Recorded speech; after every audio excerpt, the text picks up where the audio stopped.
and driving up housing costs. I'm just glad they didn't spray me with a water gun while I was there. Yeah, because that's been something They too. weren't the most friendly of people, I will say that, but at least I didn't get wet. All right, with 3 months to go until Halloween, pumpkin spice season arriving early. You're excited about this, right? Yeah, but to me it's still too hot. Maybe because we're in LA. An iced pumpkin spice. There you go. Popular brands are rolling out fall-inspired treats from pumpkin spice yogurt. That'd cool you down. Creamers to Starbucks at-home coffee blends. Chobani is one of the retailers offering pumpkin-flavored snacks and creamers. Okay. The seasonal favorites are already on shelves at places like Target. Then Philadelphia is rolling out pumpkin spice cream cheese. Now, you know, I would try this one. I actually think that sounds like on a raisin delicious bagel or something. Yes, like a sweet bagel. You can enjoy these limited time offerings right now. Okay. I don't think I need pumpkin spice yogurt, but something about the cream cheese. That sounds good. Or like a cinnamon bagel. Oh, I'm into that. Well, he's got sauce, commitment, and a 5-year streak to prove it. A Pennsylvania man is celebrating after eating Chick-fil-A every single day for the last 5 years, except for Sundays, of course, because they're closed. Yes, the 28-year-old says he's had Chick-fil-A every day, and the chain has become a special part of his life, from birthdays to graduations. He loves it so much, he collects handmade memorabilia and official merch, and he even got a tattoo to commemorate the streak. The streak and obsession, I guess, of this part didn't start until I graduated from school, came back home. I got a job working building conveyors, and it was like 2 miles away from a Chick-fil-A. So I was like, wow, I've been there like 2 months. I guess I'll just keep on going. What? I would be so sick of anything of that much by now, but he says he has no plans to stop anytime soon. He's now planning on traveling abroad as Chick-fil-A begins opening up locations outside the U.S. Wait, so now his vacations are based on if there's a Chick-fil-A? I mean, this has turned into an obsession. I also wanted to see the tattoo. Is it the cow saying eat more chicken? I have no idea. I don't know, so a lot going on. I also want to see his belly, but all right. Kcal News at 9 starts right now.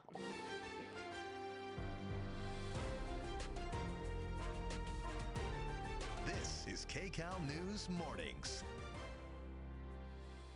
Right now at 9, a tsunami advisory may be over, but our eyes are still on the ocean this morning. A powerful earthquake actually struck off the coast of Russia. We're live with what you need to know if you're headed to the beach today. Plus, the future of vaccinations, why the next time you need a COVID or a flu shot, it might not involve a needle. That's okay. Plus, sweet and creamy with an endless amount of toppings. We are celebrating this iconic dessert with the Cheesecake Factory on National Cheesecake Day. Well, that's a good day to celebrate. It is, isn't it? Yeah. We hope you're having a good morning watching Kcal News Mornings at 9. Today is Wednesday, July 30th. I'm Jamie Yukas. And I'm Sheba Turk. Thank you for joining us this morning. We want to get over to Alex Biston, who's in for Paul today. And of course, we've been following the aftermath of that tsunami advisory, which has been canceled. It has been canceled. I know a lot of people tuning in this morning wanting updates on what expired and happened in the overnight hours. So the tsunami advisory has been canceled, but it is still in effect for the Santa Barbara South Coast up through the central coastline and to the north of us over the Bay Area too. Want to give you a little bit of perspective, tell you about some tsunami history in Southern California. So last time we had an advisory that was issued in Southern California was back in 2022. It was January 15th to be exact. It was issued after the Tonga volcano eruption. That's in the South Pacific. You may remember that. Most damage that we've seen from a tsunami in Los Angeles was back in 1960 from, guess what, a 9.5 magnitude earthquake in Chile. So again, just kind of putting some of this into perspective for you. And a lot of times you hear us talk about watches, advisories, warnings. Want to just give you a little bit of an update on, you know, what does each of this mean? When we issue a watch, it means that the ingredients exist for something to happen. Advisory, meaning something minor is currently about to happen, and then a warning, that is more serious. That is something that is currently or is about to happen. So again, just kind of breaking down a little bit the difference between watches, advisories, warnings. I know we talk about that a lot here in the weather department. I want to get to your local forecast. Santa Clarita, temperatures this afternoon low 90s, so it is going to be warmer than yesterday. Temperatures continuing to hover in the 90s as we head toward the end of the week. LA Orange County closer to average. We're seeing a clearing sky, temperatures in the 80s both today, tomorrow, and as we head into Friday. We're going to talk a little bit more about your extended forecast, what to expect for the weekend ahead, locally across the valleys, mountains, coastline, wherever you are, we have you covered. Details coming up in just a few minutes. Kalina. Oh, we're actually going to get to Kalina in just a bit. Alex, thank you. We want to get to more developing news now, of course, continuing to follow that earthquake that struck Russia. Far East Coast at an 8.8 magnitude. It's tied for the sixth strongest ever on record. And this morning, the Kremlin is reporting no deaths, but the shaking did send ripples toward the West Coast, of course, triggering those tsunami warnings and advisories that here have been canceled. Yes, absolutely. Many have now expired. We have team coverage on this developing story. Kcal's Amanda Starantino standing by for us at LAX. But let's start with Kcal News reporter Tina Patel in Marina Del Rey. Tina? Good morning. Well, boaters here have mixed reactions to the warning and advisories that we had overnight. Some are just relieved that there ended up being no problems and that it's calm here. The water didn't rise much at all. Others are actually frustrated that officials scared people for what ended up being no reason. We're moving all of our sheriff's assets offshore into deep water. The Sheriff's Department shared this video overnight showing them moving their boats out to deep water so they could be safe and could monitor the situation out in the open water. Now, they deployed their helicopters last night, making announcements along the coast, advising people to stay out of the water and off the beaches. We talked to one boat owner who says he appreciated that warning, but he ended up actually staying put on his boat after he watched reports from other coastal areas. We got all the alerts. The sheriff went up and down each channel telling everybody not to be here. Then I followed it on the other side. How did it hit Seattle? How did it hit Alaska? After I see the pattern of the energy of the tsunami, I just went to sleep. Well, fortunately, there were not any major problems here in Southern California, but take a look at this time-lapse video from Half Moon Bay. You can see boats moving up and down early this morning in the harbor there.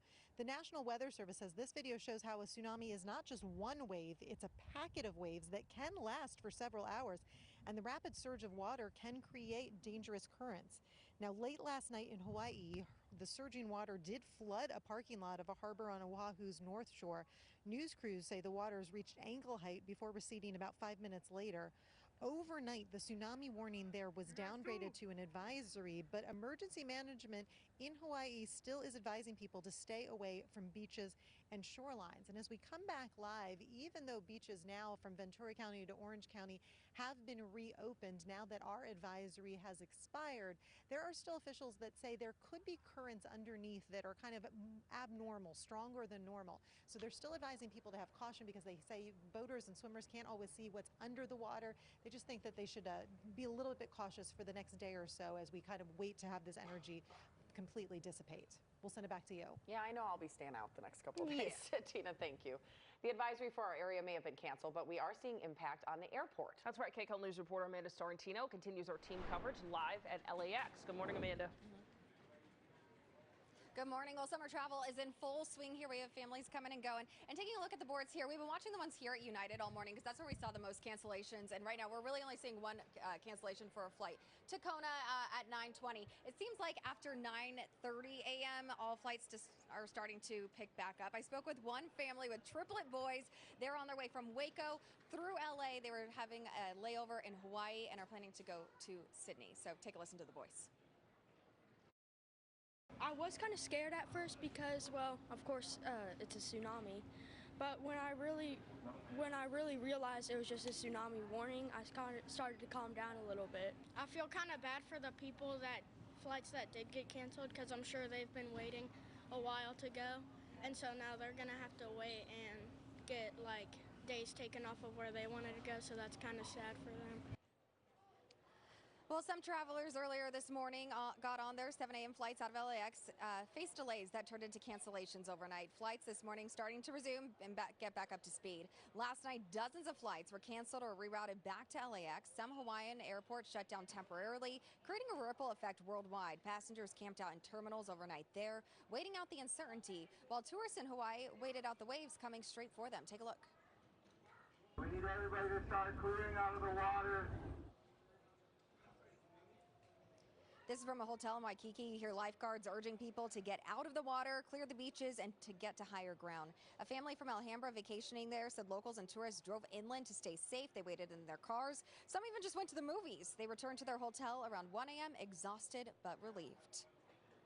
Relieved that we're here, but at the same time a little nervous because I feel like we are on the 9th floor and The tsunami warning that was sent to us said if you are somewhere where you're in a high rise to at least get up past the 4th floor.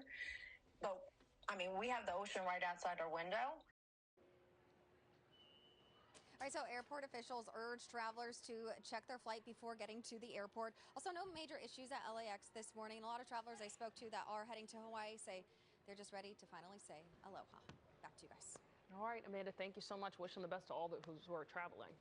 Now, as we mentioned, when that quake hit, tsunami watches were quickly issued and then later upgraded to advisories. The deputy director of the International Tsunami Information Center told Kcal News Mornings that experts take in a lot of data before they send out a particular alert.